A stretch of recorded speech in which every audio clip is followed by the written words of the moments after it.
ጤና ይስጥልኝ። ይህ ኢትዮ ዴስክ ነው። ሰላምታችን በያላችሁበት ይድረስ እያልን በዕለቱ የተሰሙ ዋና ዋና ጉዳዮችን ወደ እናንተ ይዘን ቀርበናል። ቻናላችንን ላይክ፣ ሼር እና ሰብስክራይብ ታደርጉ ዘንድ እየጋበዝን የዕለቱን ዜናዎች አበይት ነጥቦችን በማስቀደም አሁን እንጀምራለን። ነገሩ እየተካረረ ነው። ኤርትራ ጫፍ የተነሳው ትኩሳት ወደ ለየለት ጦርነት እያመራ ይመስላል።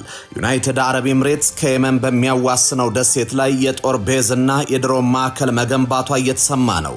የኢትዮጵያ ሁነኛ አጋር የሆነችው አረብ ኤምሬቶች የኢሳያስ አለኝታ ሳውዲን እየደበደቡ ናቸው። ትኩሳቱ ኤርትራ ውጥረት ውስጥ ሊከታት ይችላል ተብሏል። ትሰሙታላችሁ። የውጭ ጉዳይ ሚኒስትር ዶክተር ጌዲዮን ጢሞቴዎስ ለሶማሌላንድ የተነሳላቸውን ጥያቄ ሳይመልሱ ማለፋቸው መነጋገሪያ ሆነዋል። ዶክተር ጌዲዮን በወቅታዊ ጉዳዮች ላይ በፓርላማ ንግግር ያደረጉ ሲሆን ሁሉም በአሰብ ጉዳይ በጋራ እንዲቆም ጠይቀዋል። ታዳምጡታላችሁ። በአፋር ሰመራ አንድ ጥብቅ ስብሰባ ተደርጓል። ስብሰባው በጅቡቲ ኤርትራና ኢትዮጵያ አፋሮች መካከል የተደረገ ነው። ኢሳያስን ለማስወገድ ተስማምተዋል። በዝርዝር እነግራችኋለን። የተወደዳችሁ የቻናላችን ቤተሰቦች እነዚህንና ሌሎች መረጃዎችን ይዘናል። አሁን በዝርዝር ወደምንመለከተው መረጃዎች እናመራለን። አፓርትመንት በኮንዶሚኒየም ዋጋ እንኳን አደረሳችሁ። ከወዳጅነትና ከአራዳ ፓርክ ፊት ለፊት ባለ 1 መኝታ በ3.6 ሚሊዮን ጠቅላላ ዋጋ፣ ባለ 2 መኝታ በ5.8 ሚሊዮን ጠቅላላ ዋጋ፣ ባለ 3 መኝታ በ8.4 ሚሊዮን ጠቅላላ ዋጋ ቤቶችን እየሸጥን ነው።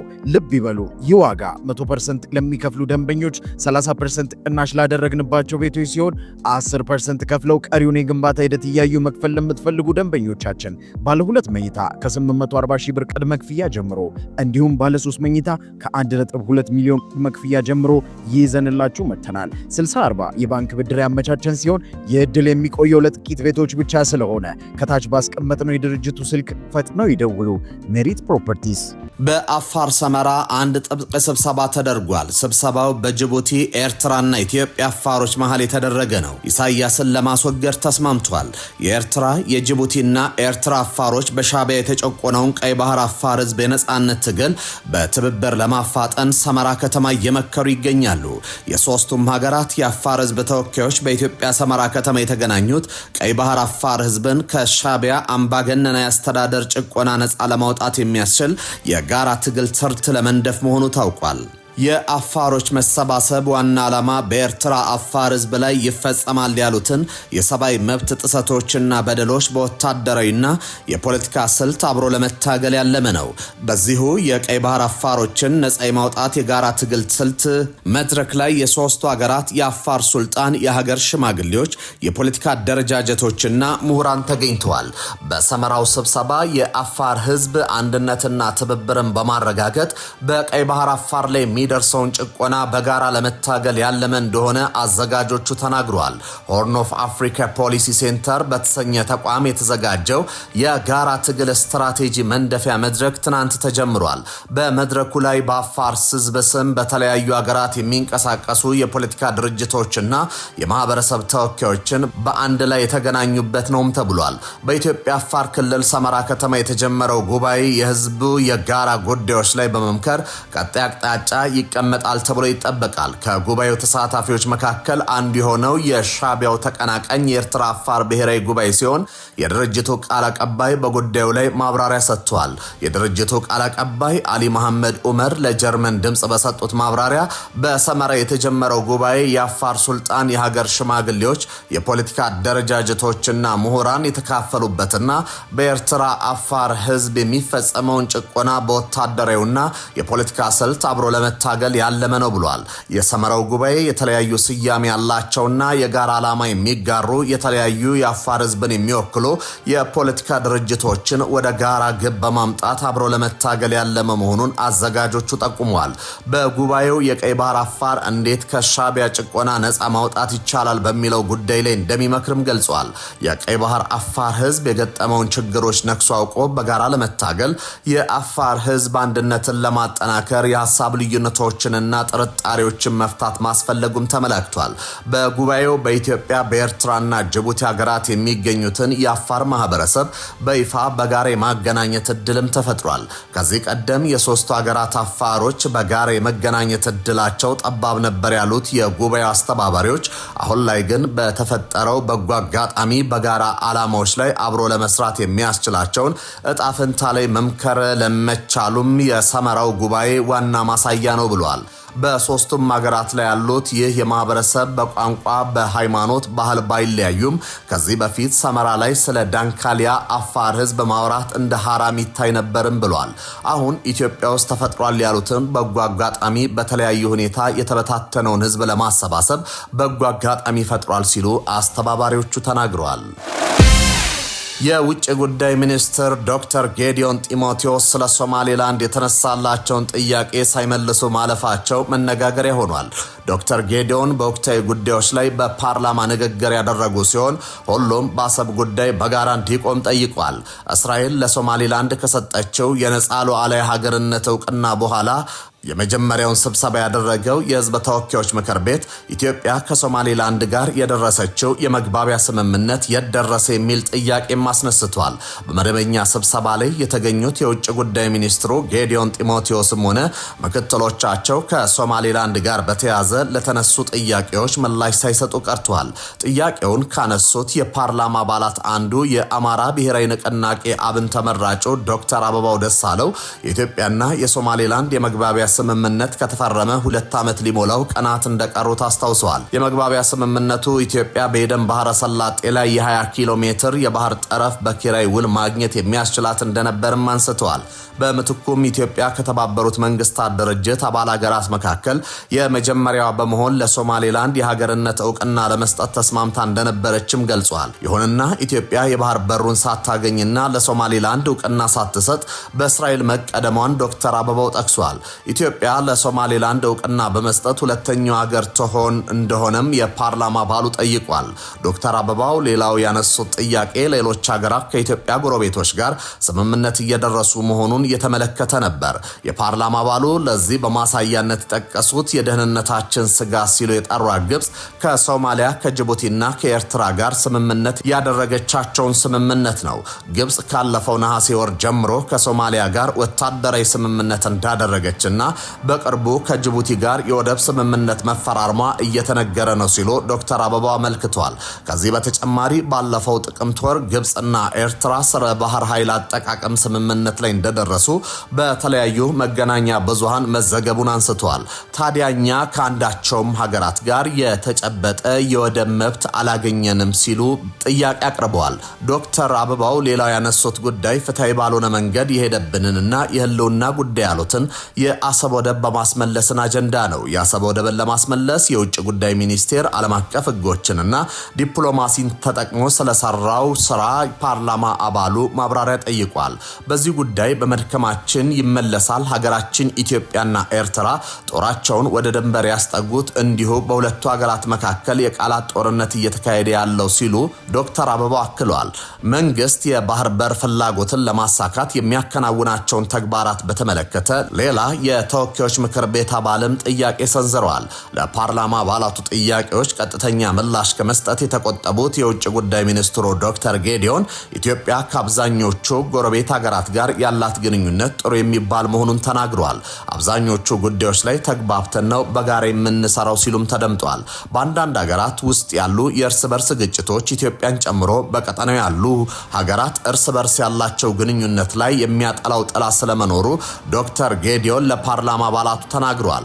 ከግጭቶቹ በተጨማሪ የቀጠናው ሀያላንም ሆኖ በመካከለኛ ረድፍ የሚሰለፉ ብዙ ሀገራት አይናቸውን የጣሉበትና የራሳቸውን ጥቅም ለማስከበር የሚሻኮቱበት የመሆኑ ጉዳይ ለአካባቢው ሀገራት ግንኙነት ፈተና መሆኑን አስረድተዋል። የወደብና የባህር በር ጉዳይን በተመለከተ የውጭ ጉዳይ ሚኒስትሩ በሰጡት ምላሽ ኢትዮጵያ ከቀይ ባህር ጋር ያላትን ግንኙነትና ትስስር ስትራቴጂያዊ የሆነ የረጅም ጊዜ ጥቅማችንንና ትልማችን ታሳቢ ያደረገ እንደሆነ ላሰምርበት ፈልጋለሁ ሲሉ አጽንኦት ሰጥተዋል። ኢትዮጵያ የባህር በር ያጣቸው ለረጅም ጊዜ ታቅዶበት ታስቦበት በተሰራ ሴራ እንደሆነ ሚኒስትሩ ለፓርላማ አባላቱ ተናግረዋል። ይህን ሁኔታ ለመቀልበስና ለማስተካከል የረጅም ጊዜ እይታ ያስፈልጋል ሲሉ ዶክተር ጌዲዮን ነገሩን በአጭር ጊዜ የሚፈታ ጉዳይ አለመሆኑን አመላክተዋል። የውጭ ጉዳይ ሚኒስትሩ ፍትህና ተገቢ ያሉትን የባህር በር ጥያቄ እንዴት እውን መሆን አለበት የሚለውን ምዕራፍ ተሸጋግረናል ሲሉም ተደምጧል። ጥያቄው እንዴት እውን ይሁን የሚለው ብዙ ነገሮችን ታሳቢ ማድረግ እንዲሁም ብዙ ትግልና ልፋት የሚጠይቅ እንደሆነ በመግለጽ ዝርዝር ጉዳዮችን ከመግለጽ ተቆጥቧል። ይህ ጉዳይ የአንድ መንግስት ጉዳይ ብቻ አይደለም ማለት ነው። ይህ የአንድ ፓርቲ ጉዳይ ብቻ አይደለም። የፓርቲ መስመርን የሚሻገር በውስጥ ያሉ የፖለቲካ ልዩነቶችን የሚሻገር ጉዳይ ነው ሲሉ ሁሉም በጋራ እንዲቆም ጥሪ አቅርበዋል። ነገሩ እየተካረረ ነው። ኤርትራ ጫፍ የተነሳው ትኩሳት ወደ ለየለት ጦርነት እያመራ ይመስላል። ዩናይትድ አረብ ኤምሬትስ ኤርትራን ከየመን በሚያዋስነው ደሴት ላይ የጦር ቤዝና የድሮን ማዕከል መገንባቷ እየተሰማ ይገኛል። የኢትዮጵያ ሁነኛ አጋር የሆነችው ኤምሬቶች የኢሳያስ አለኝታ ሳውዲን እየደበደቡ ነው። ትኩሳቱ ኤርትራን ውጥረት ውስጥ ሊከታት ይችላል ተብሏል። ዩናይትድ አረብ ኤምሬትስ በየመን የሳውዲ ቤዝ ላይ ጥቃት መፈጸሟን ተከትሎ ውጥረቱ ተፈጥሯል። ኤርትራ ከየመን በሚያዋስነው የሃኒሽ ደሴቶች ላይ ዩኤኢን የጦር ቤዝ እና የድሮን ማዕከል ማቋቋማ ተሰምቷል። ይህ ቤዝ ኤርትራን ለመምታት ወይስ ሳውዲን ለማጥቃት ነው የተመሰረተው የሚለው አልታወቀም። ነገር ግን በሳውዲና አረብ ኤምሬትስ የሚሳኤል መወራወራቸውን ጀምረውታል። ይህን ተከትሎ የመን አስቸኳይ አዋጅ አውጃለች። በየመን ያለው ሁኔታ ተባብሷል። በሳውዲ አረቢያ የሚመራው ወታደራዊ ጥምረት በአንድ የየመን ወደብ ላይ የአየር ጥቃት ሰንዝሯል። ሀገሪቱ አሁን የአስቸኳይ ጊዜ አዋጅ አውጃለች። በየመን መንግስት ከሁቲ አማጽያን ጋር በሚደረገው ውጊያ ከተባበሩት አረብ ኤምሬቶች ጋር የነበረውን ስምምነት መቋረጡን ገልጾ የኤምሬትስ ጦር በአስቸኳይ ለቆ እንዲወጣም ጠይቋል። ለዚህም እንደ ምክንያት የቀረበው ወታደሮቹ ተገንጣይ ኃይሎችን በግስጋሴያቸው ረድቷል የሚል ነው። ይህም በየመን መንግስት በሳውዲ አረቢያና በኤምሬቶች መካከል የነበረውን ጥምረት በተግባር የሚያፈርስ ሲሆን ቀደም ሲል አጋር በነበሩ ኃይሎች መካከል ያለውን ግጭት ባልተጠበቀ ሁኔታ እያባበሰ ይገኛል። የአረብ መገናኛ ብዙሃን እንደዘገቡት የፕሬዝደንቱ ምክር ቤት በመላ ሀገሪቱ ለመጀመሪያ 90 ቀናት የሚቆይ አስቸኳይ ጊዜ አዋጅ አውጇል። በተመሳሳይ ሁኔታ ለ72 ሰዓታት የሚቆይ የየብስ የባህርና የአየር ክልል እገዳ የታዘዘ ሲሆን ይህም ወዲያው ተግባራዊ መሆን መጀመሩን የተነገረው ቀደም ብሎ በሳውዲ የሚመራው ወታደራዊ ጥምረት በምስራቅ የመን በምትገኘው አልሙካላ ወደብ ላይ የተገደበ የአየር ጥቃት ማድረጉን ገልጾ ነበር። የጥቃቱ ኢላማ ከሁለት መርከቦች የወረዱና ለደቡቡ የሽግግር ምክር ቤት ኃይሎች የታሰቡ የጦር መሳሪያዎችና ወታደራዊ ተሽከርካሪዎች መሆናቸውን ጥምረቱ አስታውቋል። ከጥቃቱ በፊት ሰላማዊ ሰዎች አካባቢውን እንዲለቁ ጥሪ የቀረበ ሲሆን በሰው ሕይወትም ሆነ በንብረት ላይ የደረሰ ጉዳት አለመኖሩን ሪፖርቶች አመላክተዋል። ይሁን እንጂ የአካባቢው ምንጮች እነዚህን ዘገባዎች ያስተባብላሉ። በእነሱ መረጃ መሰረት በሀድራማውት ግዛት የሚገኙ የመኖሪያ ቤቶች ተጎድተዋል። በርካታ ተሽከርካሪዎችም ወድመዋል። እንዲሁም በአልሙካላ ወደብ ላይ አሁንም ቃጠሎ ይታያል። ስለተጎዱ ሰዎች እስካሁን የተገኘ ዝርዝር መረጃ የለም። የኢትዮጵያ ወርቅ ተብሎ የሚጠራውና የሀገሪቱ የውጭ ምንዛሬ ጀርባ አጥንት የሆነው ቡና ምርት በኦሮሚያ ክልል በተጣለበት አዲስ የአገልግሎት ክፍያ ምክንያት ተጨማሪ የዋጋ ጫናና ውዝግብ እንደተፈጠረ ተነግሯል። ፎርቹን ጋዜጣ እንደዘገበው የኦሮሚያ ክልላዊ መንግስት በክልሉ ውስጥ በሚንቀሳቀሱ የቡና አቅራቢዎችና ላኪዎች ላይ በኪሎግራም ወይም በኩንታል የሚሰላ አዲስ ክፍያ ተግባራዊ ማድረግ ጀምሯል። ይህ አዲስ አሰራር የሀገሪቱን የቡና ተወዳዳሪነት ይፈታተናል በሚል ከላኪዎችና ከፌደራል ተቋማት ዘንድ ቅሬታን እየፈጠረ ይገኛል። የኦሮሚያ ክልል ይህንን አዲስ ክፍያ ተግባር ያደረገው የክልሉን የውስጥ ገቢ ለማሳደግና ለቡና ልማት እንዲሁም ለአስተዳደራዊ ወጪዎች ሽፋን እንዲሆን በሚል ታሳቢነት ነው። ክልሉ የሀገሪቱ ትልቁ የቡና አምራች ከአጠቃላይ ምርት ከ50 በመቶ በላይ የሚሸፍን እንደመሆኑ ከምርቱ የሚገኘውን ጥቅም ለክልሉ ልማት በቀጥታ መዋል አለበት የሚል አቋም እያራመደ እንደሚገኝ መረጃዎች ይጠቁማሉ። አዲሱ ክፍያ በተለይም ከዞን ወደ ዞን በሚዘዋወረው ቡናና ወደ ማዕከላዊ ገበያ ወይም ወደ ውጪ ለመላክ በሚዘጋጀው ምርት ላይ የተጣለ ሲሆን ይህም ግብይት ሰንሰለቱ ላይ ተጨማሪ ወጪን እንደሚፈጠር ተሰግቷል። የቡና ላኪዎች በበኩላቸው በፌዴራል ደረጃ የሚጣሉ ግብሮች፣ የሮያሊቲ ክፍያዎችና የማዘጋጃ ቤት ክፍያዎች እያሉ ክልሉ አዲስ ክፍያ መጨመሩ የኢትዮጵያን ቡናን በዓለም ገበያ ውድና ተወዳዳሪ ያልሆነ ያደርጓል ሲሉ ይከራከራሉ። ላኪዎች ይህንን ተጨማሪ ወጪ ለመሸፈን ሲሉ ለገበሬዎች የሚከፍሉትን ዋጋ ሊቀንሱ ይችላሉ። አለበለዚያ ደግሞ በዓለም ገበያ የሚሸጡትን ዋጋ መጨመር ይኖርባቸዋል።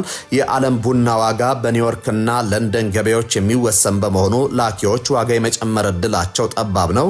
በመሆኑም ጫናዎችን ተንከባሎ ወደ አርሶ አደሩ በመውረድ የምርት ተነሳሽነትን ሊጎዳ ይችላል የሚል ስጋት በኢኮኖሚ ባለሙያዎች ዘንድ ተፈጥሯል። በተጨማሪም በህጋዊ መስመር ላይ የሚጣሉ ክፍያዎች ሲበዙ ነጋዴዎች ምርቱን በህገወጥ መንገድ በኮንትሮባንድ ለማውጣት ሊገፋፉ እንደሚችሉም ተጠቁሟል።